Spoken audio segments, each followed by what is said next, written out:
আজ গোপন সংবাদের ভিত্তিতে অভিযান চালিয়ে প্রচুর পরিমাণের বিলেতি মদ সহ এক ব্যক্তিকে গ্রেপ্তার করে বেলোনিয়া থানার পুলিশ। ঘটনার বিবরণে জানা যায় যে শুক্রবার বিকাল 5টা নাগাদ গোপন সংবাদের ভিত্তিতে বেলোনিয়া থানার পুলিশ ও 45 নং বিএসএফ এর যৌথ উদ্যোগে এই অভিযান চালিয়ে বেলোনিয়া থানাধীন সারসীমা শিকারিপাড়া এলাকার হানিফ মিয়ার বাড়িতে প্রচুর পরিমাণের অবৈধ বিলেতি মদ উদ্ধার করে পুলিশ।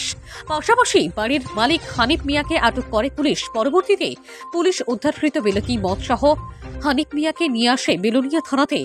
সূত্রে খবরে জানা যায় বাংলাদেশে পাচারের উদ্দেশ্যে এই বিলেতি মদের বোতল অবৈধভাবে মজুত করে রাখে হানিফ মিয়া। পুলিশ এনডিপিএস অ্যাক্টে মামলার ধারা নিয়ে হানিফ মিয়াকে গ্রেপ্তার করে তদন্ত শুরু করেছে। আমরা সারাসীমা শিকারিপাড়াতে বিএসএফের সাথে জয়েন্টলি রেড করি এবং রেড করার পরে হানিফ মিয়া নামে এক ব্যক্তির বাড়ি থেকে প্রায় 15 মতো বিলেতি মদ উদ্ধার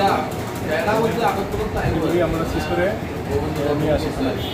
আপনারা তো যৌথ উদ্যোগ বিএসএফ এবং পুলিশের যৌথ উদ্যোগে আমরা রেড করেছি।